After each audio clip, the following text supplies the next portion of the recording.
Hi guys, RETROCENGO here. I am upgrading my revision 3 Amiga 500 to a revision 6A, and I'm just gonna share some of the stuff that I like to upgrade it with. Well, first of all, this is my revision 3 Amiga 500. As you can see, the logo is like this on the revision 3. They are not that common, the revision 3, so let's just film it and have it on YouTube. Now, most of the Amiga 500s that I have seen, revision 5, revision 6A and stuff like that, they have this type of disk drive. So I'm used to the loading sound of this. The revision 3, I have 3 of these. They have disk drives like this, and their loading sound is actually, listen to this. It's much more thick in the sound. I love it, man. I think it sounds amazing. So I'm gonna, of course, the case here, the serial number is at 37,000, I think it was. So it's pretty low. It's one of the first built. But yeah, I love that disk drive look. It has better sound than these standard drives, guys. So I'm gonna keep that inside there. But the most important part of this revision 3 is actually the keyboard. Come on, guys.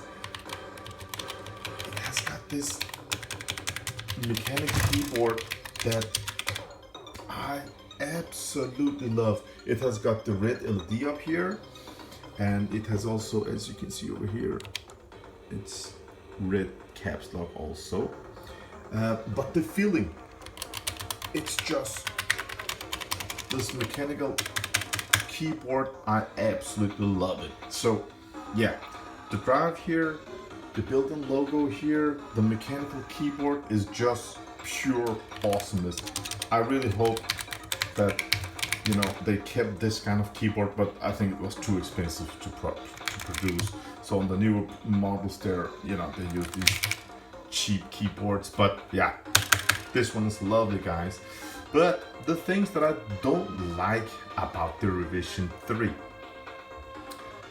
I'm gonna tell you what. First of all, when we get these green screens, it can be because of the Agnes chip, but most of the times it's down here at the RAM chips down here.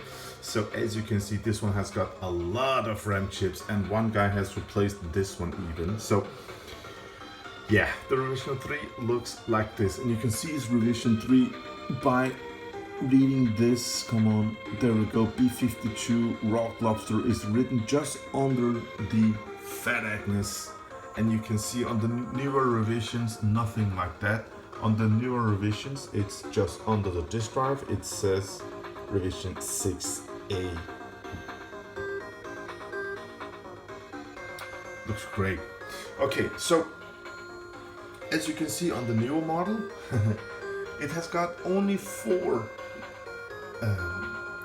RAM chips. So if this one will get a green screen, I can just replace one of them. And on top of that, on this board, they're all socketed, guys. So no need to solder, just off with one of them and just put the other one in. Perfect, love that. That's the first part. The second part, this one came with Kickstart 1.3 instead of 1.2. That's an upgrade. Now, if you want to upgrade this card with newer Kickstart ROM, you have to mod. Okay, it is possible, but you have to do some mods. That's not important over here. You can just buy a 3.1, plug it in, and you're ready to go. If you want to have more RAM, this one has got a newer Fat Agnes. It is the version 8372A Fat Agnes. But this one has got the first, I don't know if it was the first, but it's the oldest revision that I know of, the 8371. This is not a nice Agnes. It's locked at, it can handle 512 kilobytes of chip RAM, so Yeah, I mean, it's the first revision board, love that about it, but it has got its limitations. So I'm just gonna upgrade this one. I'm gonna use the revision 3 case. Revision 3 mechanic chicken lips keyboard. I love it, feels good, looks good. But I'm gonna keep the disk drive loading sound and I'm gonna upgrade it to version 6A. Can you see the idea behind this, or is it just, you know, sacrilege to to do something like this, guys? Let me hear what you are thinking about an upgrade like this. Until next time, check out some of my other videos, guys. Have a great day out there. Bye.